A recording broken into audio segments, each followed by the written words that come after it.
Hi again, everybody. I'm back because I wanted to show you guys some cool stuff that I've discovered and that I've been doing. So, as most of you know, I'm a little bit crafty. I like to do things. Like if I need something, I try to make it myself if I can't afford it. As a doll collector, you all know that being broke a lot of the time is part of being a doll collector. So, like I said, if I can't get something, like, I'll make it. Like with Integrity dolls, their shoes can be insanely expensive. Like for one pair on eBay, it's $25 for one pair of doll shoes. And I would gladly pay it, honestly, as like most doll collectors know. We buy our dolls clothes and shoes before we buy ourselves clothes and shoes. However, I can't work with fabric that tiny, so I make molds. So what I normally have done in the past is I buy the stuff called platinum silicone, which is for the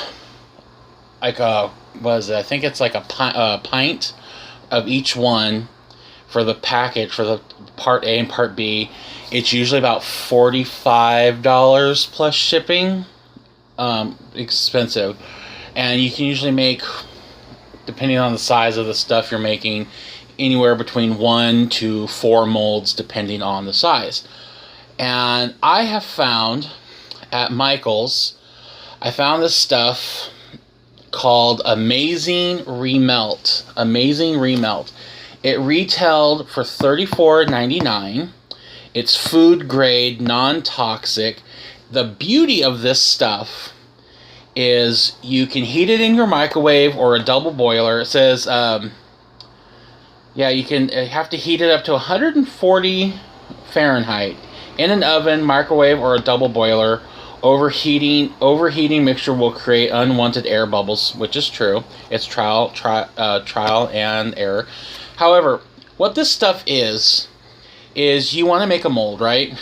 But you don't want to spend the $50 on, the molding material. You spend the $34.99 and you make your mold, you use it to make your thing, and then you just pull it out of the mold and you make your thing. You can use it a couple times, you can use it once. You could tear that mold up, remelt it, and use it again. Game changer. I mean, this stuff is so cool. Alright, I'm going to show you guys some of it. I have a bunch of molds that I have cooling right now, and some stuff that has stuff in it. This is the gel. It's bright red, and it's stretchy. It's really, really stretchy. It will break at some point, but it's really, really stretchy. And you can I heat it in the same container. See, it says reusable. Or in your case it's reversed, but it is reusable. And I use solo cups to make my molds because they're cheaper than cutting up like CD cases and stuff. But here is one. This has stuff curing it right now, but here's one mold I made. You can't see it, but there's actually resin in there. I'm in the process of making a shoe, but there is resin in there, and it is a very solid, sturdy mold. And then when you're done, you just you carefully peel it apart, because you cut it down the side and down the middle and everything. And then, with this new resin I have, it takes about 12 hours for things to cure. But it works, and the molding material is really, really good. It takes really good detail. It'll capture every bit of detail you could imagine that you pour onto it. However, I will give you guys this warning. If you're trying to make a mold of something like these shoes, you're gonna have a bad time, because the goo, the molding compound, will get in between all of those little holes and crevices, and you're gonna pull the shoe out and you're gonna destroy the mold at the same time. It's just not gonna be cute. However, if you want to make a mold like with this Barbie heel, it's gonna be super easy. It pops right out and you glue it down. Like here is, I'm gonna try to capture the detail of this, but here is a little Cabbage Patch Kids sprout. This is the one that just has her waist twist and turn. That's it. She doesn't have any other jointing. But you just fill this with the polymer, and you let it sit. I put mine in the refrigerator for about 30 minutes. Comes out really firm, really nice. And then you just pull the figure out, and there you go. Then you can just pour in your silicone or your resin, and you have yourself a little figure. Or like this one, I'm making this shoe. There is some molding compound in there, but I'm gonna make this shoe, and you know, it's gonna turn out nice, I think. And then you just clean up the edges as you go. I think that's really cool, and I hope you guys can find it if you're into making molds and stuff. It's really awesome. So there's that. It's called Amazing Remelt. Amazing Remelt. And it really, really works. And you can use it again and again and again. Now I'm going to show you something I've worked on. It's a Cabbage Patch Kid. So if you don't like Cabbage Patch Kids, click away. But as you guys saw, a very good friend of mine sent me a bunch of Cabbage Patch Kids. And I've been working on them. And this one I finished. I curled her hair. You guys saw I had her in curlers. And I took her hair down. And people were calling her a grandma and everything. Which, that didn't really bother me. But I just felt bad. Because I'm like, she's just a baby. You can't call her a grandma. So, I wanted to make her young and hip. So, I dyed her hair purple. It doesn't look too purple in the picture, in the video here. But her hair is actually a very deep royal purple. And it stays, like, you can wash it and set it, and it's not going to wash out. It's permanently dyed. And I've had people like, oh, how did you do it? Every time I've tried to dye Barbie hair or doll hair, it doesn't come out. It rinses right out. Well, there's a trick to it. I bought RIT dye for synthetic fibers.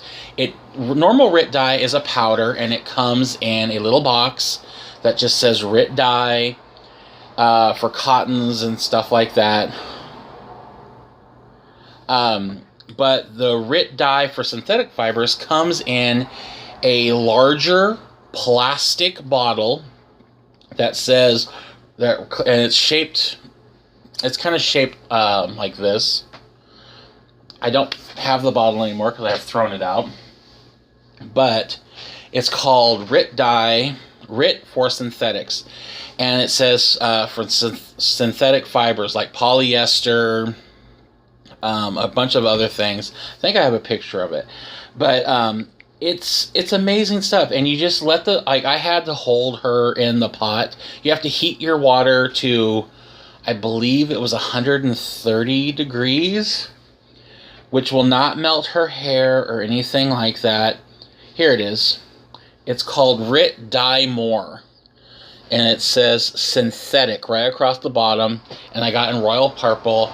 It says RIT Dye More Synthetic Royal Purple for synthetic fiber dyeing. And that means you can use it on polyester, polyurethane, all this other stuff. And it really works. I dyed a bunch of clothes. Let me show you. This is a Barbie dress. That was a wedding dress. It was white. I dyed it purple. And the different shades of white that were on here. So this turns out like a lavender, but the bottom lace turned out a really dark purple. And the white lace at the top is turned into this really pretty purple lace. And then like this dress here, which was hot pink, is now dark purple and light purple. I dyed a bunch of stuff purple because purple is my favorite color. I also dyed this Barbie dress, this Barbie wedding dress, which is now going to be a prom dress, I think.